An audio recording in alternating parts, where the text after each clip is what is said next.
When she turned to look at whatever had caused Ular such great fear, she simply became confused. "What am I looking at, Ular?" With a saber still firmly pressed against his throat, Ular let out a somewhat stifled reply. "You are watching a video capped. The human system." "Brachus," the Empress mumbled quietly. "Let him speak." "As you wish." But Ular didn't need to speak, because the video was speaking a billion words a second. He spoke anyway to ensure no doubt of what they were seeing existed in anyone's mind. "You are watching a video captured from the human home system. From what we can gather, this is humanity's home fleet." Hundreds of tiny pinpricks of light danced across the projection, but upon closer inspection it was obvious the dots were anything but tiny. Each dot you see is a vessel of similar size to the Cairo. There are thousands of smaller ships present, but they are too small to see from this distance.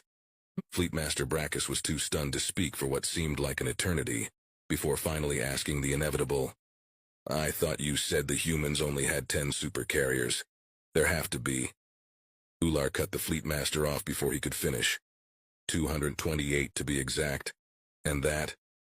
Even knowing it was coming, Ular was left speechless. The star visible in the background of the scene began to dim, as a vessel of truly gargantuan proportion entered into view. Eventually, the entire scene faded into nothingness as the massive vessel eclipsed the star entirely.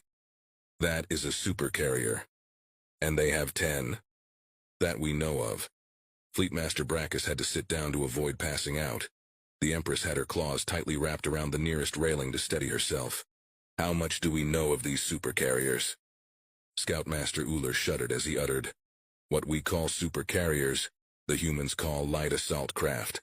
The Grand Imperial Fleet in its entirety could be housed, supplied, and fielded all within a single human supercarrier striker group." The Empress turned to the Scoutmaster with a vacant stare. "What are we to do?" "Preferably any course of action that doesn't lead to us acquiring an accurate count of supercarriers fielded by humanity." The Empress took one last look toward projection, before clicking her mandibles in agreement. "Thank you, Scoutmaster. This intelligence has been invaluable to our decision today. That is all."